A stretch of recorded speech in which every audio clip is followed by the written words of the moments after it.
Hello दोस्तों, मैं हूं प्रिंस चौधरी। आप सभी को आपके अपने YouTube channel learn PCM by Prince sir पर स्वागत है। आज हम बात कर रहे हैं प्रश्नावली 1.1 वास्तविक संख्या क्वेश्चन 11 से लेकर क्वेश्चन 17 तक। ठीक, पहला क्वेश्चन कह रहा है किसी खेल के मैदान के चारों ओर एक वृत्ताकार पथ है।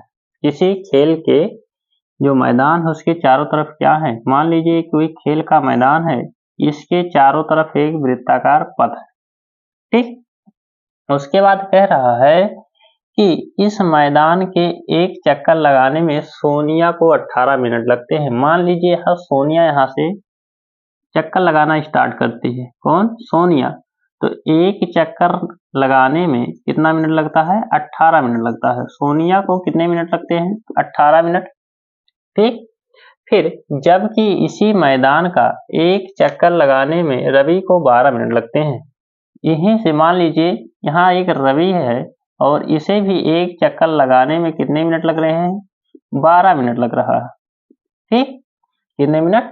12 मिनट। तो क्वेश्चन कह रहा है कि मान लीजिए कि वह दोनों एक ही स्थान और एक ही समय पर चलना प्रारंभ करते हैं, एक ही दिशा में चलते हैं, यानी दोनों का जो दिशा डायरेक्शन दिया गया है वो एक ही दिशा में दिए गए हैं। ठीक है, तो कह रहा है कि दोनों का दिशा एक ही दिशा में चलते हैं तो कितने समय बाद दोनों पुनः प्रारंभिक स्थान पर मिलेंगे? कितने समय बाद पुनः इसी स्थान पर दोनों लोग मिलेंगे? यही क्वेश्चन पूछ रहा है।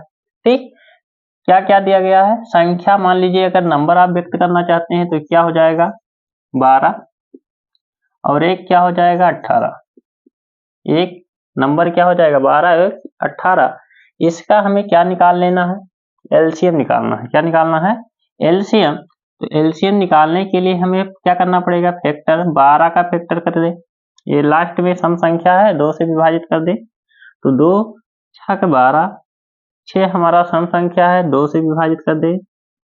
ठीक, 2 3 6 और 3 निकलने 3। ठीक, ठीक इसी प्रकार से 18 का भी विभाजन कर दें। लास्ट में सम संख्या 2 से विभाजित करें, 2 9 18, फिर 3 से विभाजित कर दें, 3 3 का 9, 3 3 का 3 कन्या 3। ठीक, यानी 12 का, अगर 12 का फैक्टर लिखना चाहते हैं, 12 का फैक्टर क्या हो जाएगा जी? 2 गुणे 2 गुणे 3। और 18 का फैक्टर क्या हो जाएगा? 2 गुणे 3 गुणे 3। ठीक, अगर हम बात करें इसके एलसीएम की, एलसीएम किसका? 12 और 18 का, 12 और 18 का। तो एलसीएम किसे कहते हैं? कि जो दोनों में हो तो सबसे ज्यादा वाला लिखते हैं। दोनों में 2 है तो सबसे ज्यादा वाला लिखो। कौन सबसे ज्यादा है जी? 2 गुणे 2, 2 गुणे 2। और जो दोनों में हो, इसमें 3 एक बार है, इसमें 3 2 बार है, तो सबसे ज्यादा बार वाला लिखो, यानी 3 गुणे 3, 3 गुणे 3। मल्टीप्लाई कर लें, 2 दूनी 4, 4 तियां 12 और 12 तियां 36। क्या आ गया? 36। यानी एलसीएम मेथड से वह कितने समय बाद दोनों पुनः प्रारंभिक स्थान पर मिलेंगे? तो 36 मिनट बाद। कितने मिनट बाद? 36 मिनट बाद मिलेंगे और एक ही स्थान पर मिलेंगे। यही आपका क्या हो जाएगा? आंसर। यानी इस दोनों जो समय दिया गया था उसका क्या निकालना था? एलसीएम निकालना था। क्या निकालना था? एलसीएम। 12वां क्वेश्चन कह रहा दिखाइए किसी प्राकृतिक संख्या n के लिए 12 पे पावर n का मान 0 या 5 पर समाप्त नहीं हो सकता है। ठीक है, 12वां क्वेश्चन क्या कह रहा है? कह रहा है एक संख्या है 12 पे पावर n, 12 पे पावर n, जहां n क्या है? प्राकृतिक संख्या नहीं, 1 2 3 4 डॉट डॉट डॉट संख्याएं हैं। और क्या कह रहा है? इसका मान 0 या 5 पर समाप्त नहीं हो सकता है, यही कह रहा है। ठीक है, तो हम 12 का क्या करते हैं? 12 का फैक्टर करते हैं। क्या करते हैं? 12 का फैक्टर करेंगे, क्या हो जाएगा जी? 2 गुणे 6, 2 गुणे 6 हो जाएगा। और फैक्टर करेंगे, क्या हो जाएगा? और फैक्टर करेंगे तो 2 गुणे 2 गुणे 3, 4 3 12।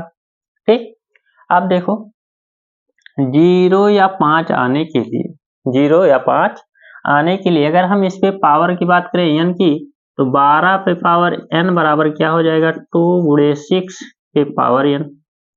हो जाएगा या नहीं हो जाएगा, हो जाएगा। ठीक, उसके बाद में हमें क्या लाना है, 0 या 5 लाने के लिए लास्ट एक संख्या क्या होना चाहिए, जो 6 है इसे 5 होना चाहिए, यानी 12 का फैक्टर, 12 का गुणनखंड, गुणनखंड क्या नहीं हो रहा है जी, तो 0 यानी कह सकते हैं कि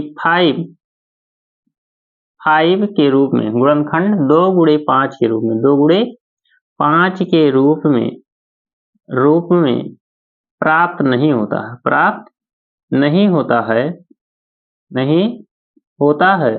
ठीक, अगर प्राप्त नहीं, इसका 12 का गुणनखंड 5 गुणे 2 के रूप में प्राप्त नहीं होता है, इसलिए यह 0 तथा 5 पर समाप्त नहीं होगा, समाप्त नहीं होगा। ठीक, यही पूछ रहा था कि सिद्ध बता दीजिए, आप क्या कह रहा था कि दिखाइए कि किसी प्राकृतिक संख्या n के लिए 12 पे पावर n का मान 0 या 5 नहीं पर समाप्त नहीं हो सकता है। तो ये सिद्ध हो गया है, यानी ये जब तक यहाँ 5 आएगा नहीं, जब तक यहाँ 5 नहीं आएगा फैक्टर में, जब तक 5 फैक्टर में नहीं आए, 5 आ जाएगा, तब तक इस 12 पे पावर n का जो अंतिम जो संख्या है यानी मान है, वो 0 या 5 पर समाप्त नहीं हो सकता है। ठीक है, अगला क्वेश्चन कह रहा है कि निम्नतम भाज्य संख्या और निम्नतम अभाज्य संख्या का मासा क्या होगा, का मासा क्या होगा, यानी एचसीएफ क्या होगा। क्या पूछ रहा है, एचसीएफ पूछ रहा है। ठीक है, उसे भी चेक कर लेते हैं, एचसीएफ निकालना है। तो सबसे छोटी भाज्य संख्या क्या है जी, सबसे निम्नतम, सबसे कम, निम्नतम भाज्य संख्या क्या हो जाएगा, भाज्य संख्या, 2 भाज्य संख्या है नहीं, 3 भाज्य संख्या नहीं है, 4 क्या हो जाएगा, सबसे छोटी भाज्य संख्या हो जाएगा। और सबसे छोटी यानी निम्नतम अभाज्य संख्या क्या हो जाएगा, तो अभाज्य संख्या जो है वो क्या हो जाएगा, 2 हो जाएगा। क्या हो जाएगा, 2, क्योंकि 2 क्या है, सम अभाज्य संख्या है, सम अभाज्य संख्या, सबसे छोटी सम अभाज्य संख्या, यानी संख्या आपको मिल गया 2,4। 2,4 का आपको क्या निकालना है, एचसीएफ निकालना है। तो 2 का फैक्टर कर दीजिए 2 गुणे 1, और 4 का फैक्टर कर दीजिए 2 गुणे 2, 2 एक अन्य 2, यानी 2 का फैक्टर हो गया 2 गुणे 1, और 4 का फैक्टर हो गया 2 गुणे 2।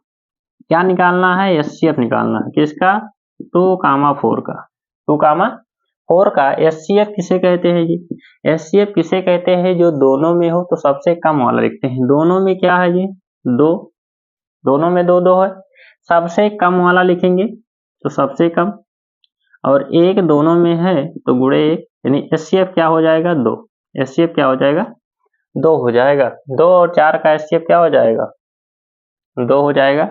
फिर कह रहा है, ये कौन सा क्वेश्चन था, 13वां था, और 14वां कह रहा है कि अंकगणित के आधारभूत प्रमेय का प्रयोग करके 120 और 44 का एचसीएफ और एलसीएम निकालना है।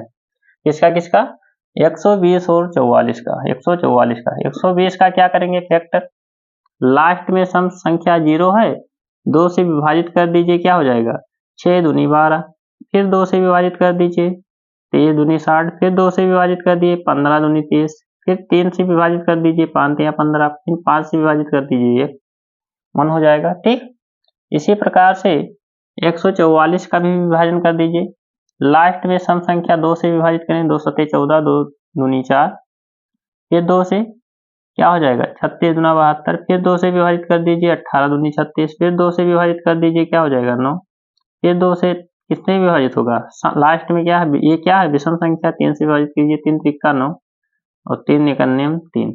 ठीक, यानी बात करें 120 और किसका, 144 का, 144 का, तो 120 का फैक्टर क्या हो गया जी? 120 का फैक्टर क्या हो गया?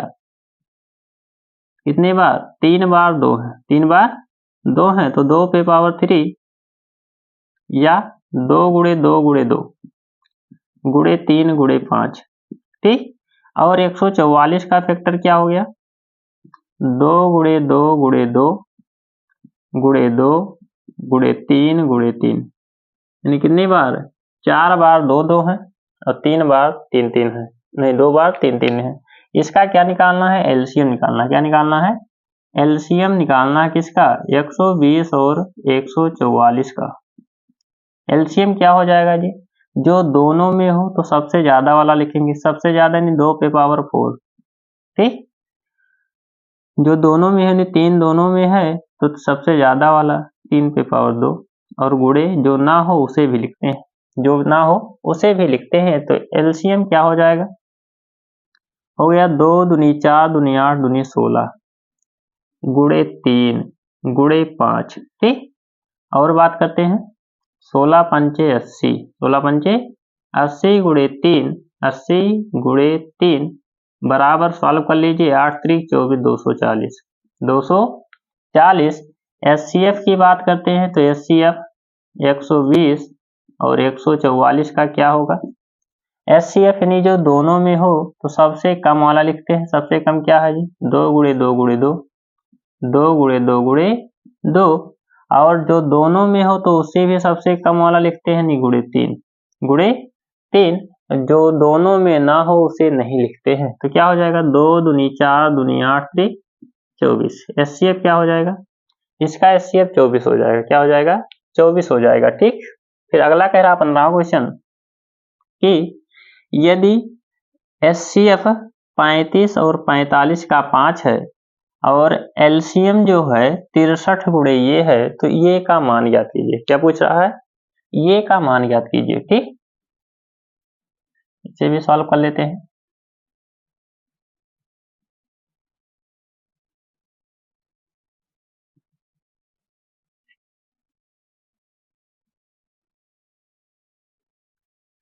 देखो कह रहा है कि एचसीएफ दिया गया है, एचसीएफ दिया गया है, कितना दिया गया है? 35 और 45 का एचसीएफ जो है वो 5 है, ठीक। फिर एलसीएम पूछ रहा है, एलसीएम भी कुछ दिया गया है। एलसीएम एलसीएम कितना दिया गया है? 35 और 45 का कुछ दिया गया है एलसीएम 63 गुणे ये, ठीक।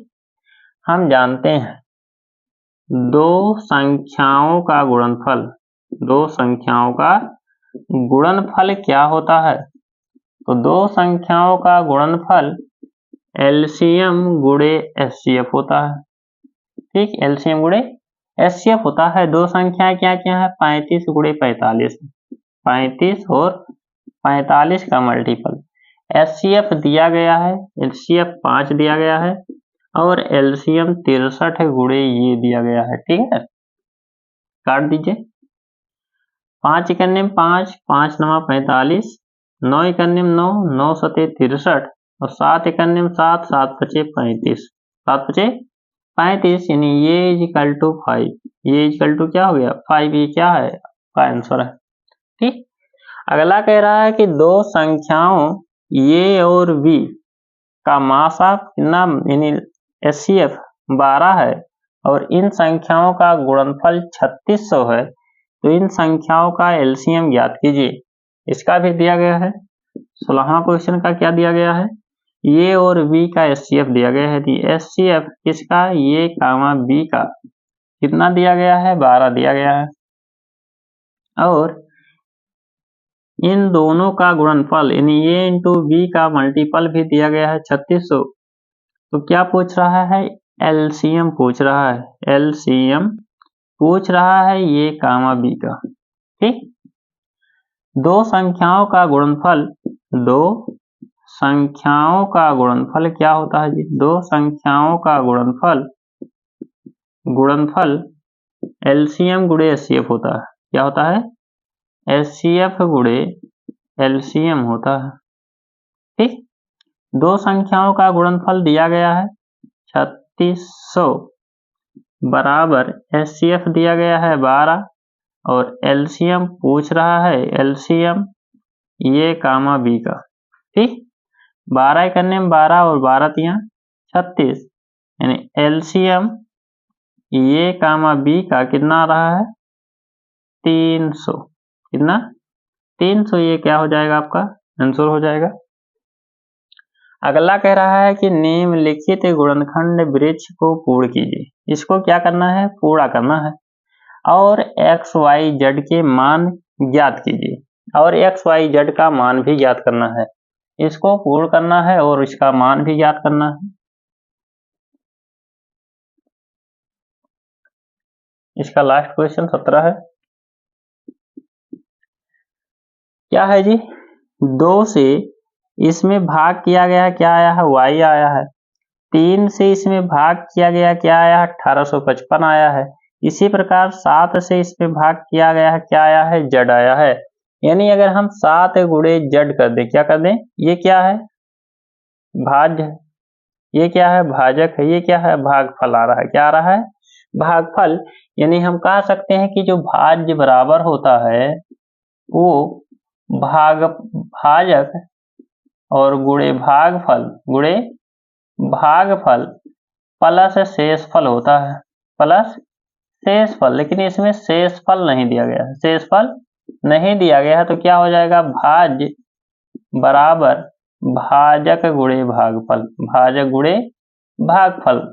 इसी से आपको निकालना है, इसी से आपको निकालना है। देख लीजिए, इसमें इससे भाग किया गया, 7 से 371 में क्या किया गया है भाग किया गया, यानी कि ये क्या हो जाएगा भागफल हो जाएगा। क्या हो जाएगा भागफल। ये क्या है आपका भाज्य है, क्या है भाज्य। तो भाज्य दिया गया है 371 और इसका भाजक जो है वो है 7 और जो भागफल है वो क्या है जड़ है, क्या है जड़ है। सबसे पहले नीचे से शुरुआत किए हैं, 7 इकन्ने में 7, 7 पचे 35, 7 पचे 35 और 2 क्या होता है 37 होता है। तो 7 त्रिक क्या हो जाएगा 2 और 1 क्या हो गया 21, तो 7 त्रिक 21। नहीं, जड़ बराबर क्या आ गया 53, जड़ बराबर क्या आ गया 53। ठीक, इसी प्रकार से 3 से इसमें भाग किया गया है और भागफल क्या आया है 1855 आया है। और हम लिख सकते हैं, यानी भाज्य क्या है y है, क्या है y है और भागफल भाजक कितना है जी, तो भाजक 3 है और भागफल क्या आया है 1855 आया है। 1855 सॉल्व कर लीजिए, y बराबर क्या आ जाएगा 3 पचे 15, 3 पचे 15 और 1 16, 3 8 24 और 1 क्या हो जाएगा 25 और 3 इकन्ने में 3 और 2 हासिल 5, 5565। 5565 किसका मान है y का मान है। उसके बाद में ये क्या आ गया है, यहाँ क्या आ गया 5565, 5565 आ गया है। अब देखो 2 से इसमें भाग किया गया, भागफल क्या आया है 5565, यानी लिख सकते हैं x बराबर भाजक कितना है 2 है और भागफल क्या आया है 5565, गुणा कर दीजिए, 2 पंचे 10, 2 छक 12, 1 हासिल 13, 2 पंचे 10 और 1 हासिल 11, 2 पंचे 10 और 1 11, यानी x बराबर क्या आ गया, x बराबर क्या आ गया 11,130, 11,130। अतः x का मान कितना आ गया, x बराबर 11,130, y का मान 5565 और z का मान कितना 53। ठीक, इस प्रकार से x y z के क्या आ गए मान आ गए हैं। यही वैल्यू उठाकर इसमें पुटअप कर दीजिए, x के स्थान पर कितना आ जाएगा 11,130 और z का मान क्या आ गया है जी 53। आपका ये क्या हो जाएगा गुणनखंड वृक्ष क्या हो जाएगा पूर्ण हो जाएगा, क्या हो जाएगा पूर्ण हो जाएगा। अगर यहाँ तक वीडियो पसंद आया हो तो लाइक शेयर और सब्सक्राइब जरूर कीजिएगा। Thank you.